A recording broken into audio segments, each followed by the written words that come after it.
under a very large rock. You have probably heard about the police brutality that has been happening in the US recently, which has caused what it seems like to be the entire world to protest on behalf of black people in the US. It all starts with George Floyd, Breonna Taylor, and in the past couple of days, Elijah McClain. Because there is an overwhelming amount of resources, I decided to give you an easy place to start. I have a list of movies, documentaries, TV shows for you to watch. Hopefully that will give you a starting point to continue this work.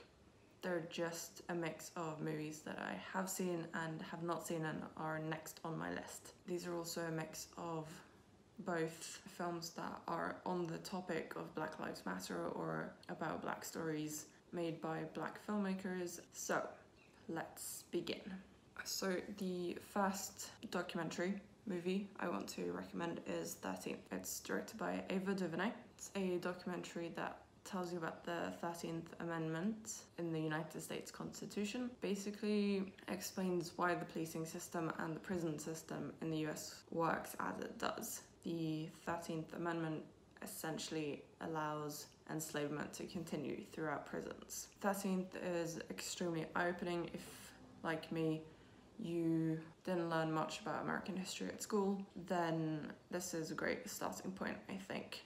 13th, it's available on Netflix and YouTube for free, I believe. Next series to watch is When They See Us. It is a true story. It's a drama based on the Central Park Five, who were accused of rape and sexual assault and were then imprisoned at the ages of 14 through 16. And this one goes through each of the boys' lives, how they came to be at the park, how the police and the detectives forced a fake confession out of them. That one is, again, extremely eye-opening and very hard to watch, but it's very important, so highly recommend it.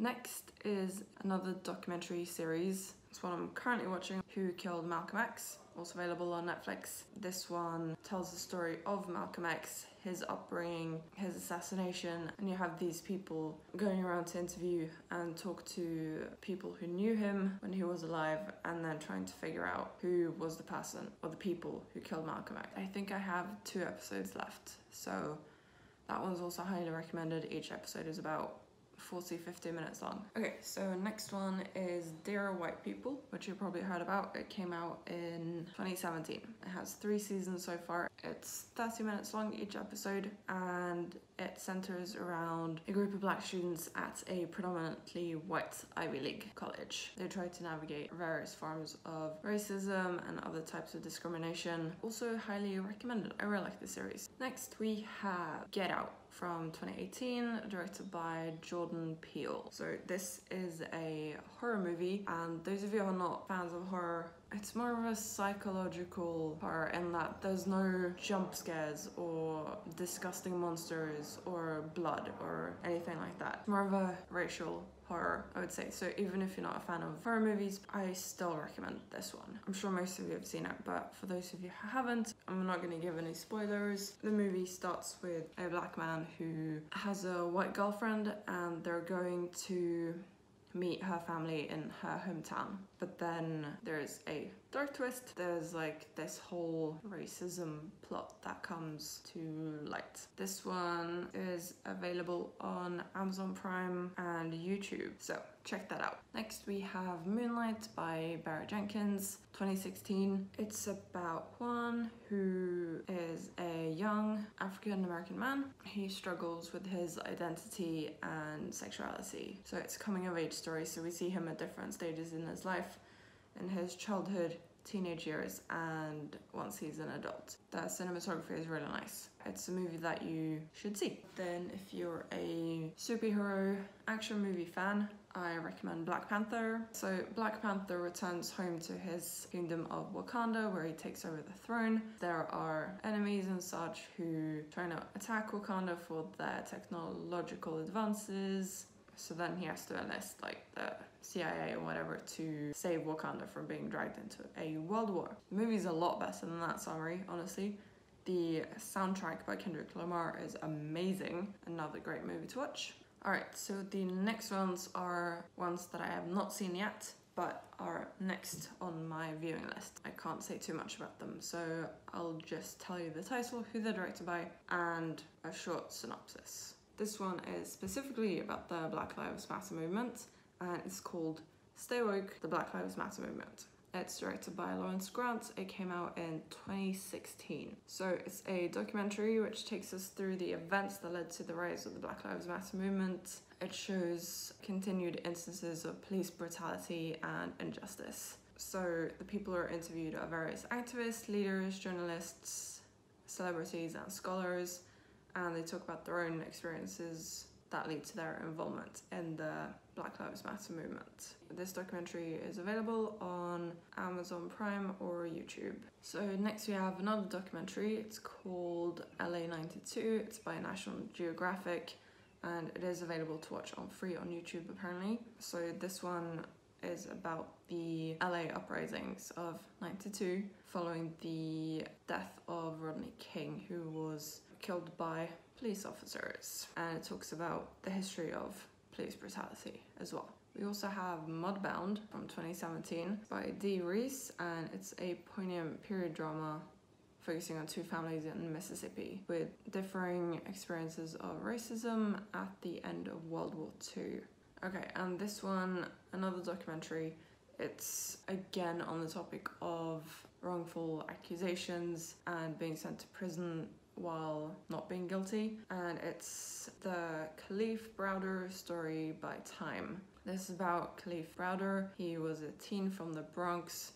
He spent 3 years at Rikers Island after being accused of robbery, but he wasn't ever convicted of a crime. One film I really want to see is Just Mercy. This one came out last year. It's about a world-renowned civil rights defense attorney, Brian Stevenson, and he works to free a wrongly condemned death row prisoner. So this was a biography, drama, crime genre. So Selma is another movie by Ava DuVernay.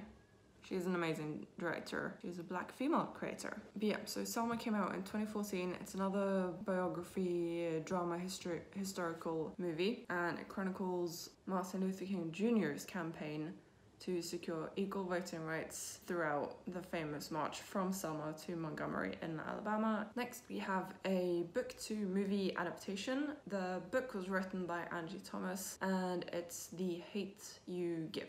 It came out in 2018, and this one's a crime drama based on a young adult novel. This is about the character of Star, and she witnesses a fatal shooting of her childhood best friend Khalil at the hands of a police officer. And now that she's facing pressure from all sides of her community, she needs to find her voice and stand up for what's right. Lastly, it's If Beale Street Could Talk by Barry Jenkins.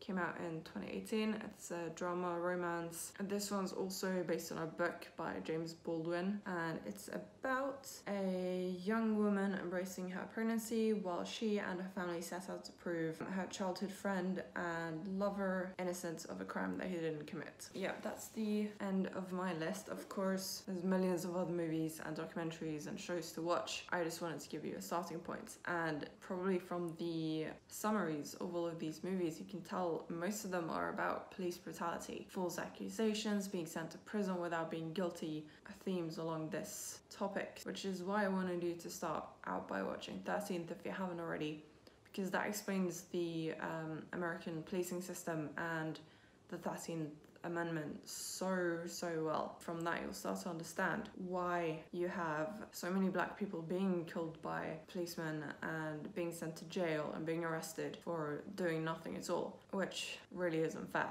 Always speak up. Something is not right, or you witness an injustice, or you witness racism, you have to speak up and use your privilege to defend other people. Register to vote if you can. Protest if you can. If you can't protest, make signs, you can make graphics, you can arrange events. If you can donate.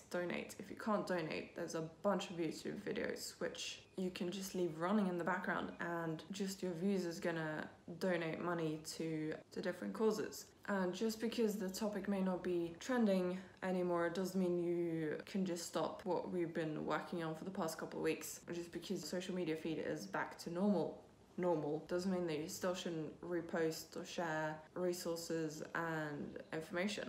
And if you've already seen all these movies, there's a million more to keep watching, and you can find lists of what to watch basically anywhere. And as usual, I'm gonna be leaving a bunch of links in the description box for resources, and I'm also gonna leave a list of videos to watch down below. So I hope you enjoyed that video. Please leave a comment with more movie recommendations or what you're gonna watch next. Don't forget to like, subscribe. If you found the video helpful, share it to other people. Take some action, be accountable, be an ally, be wholly anti-racist. Let's make the world a better place.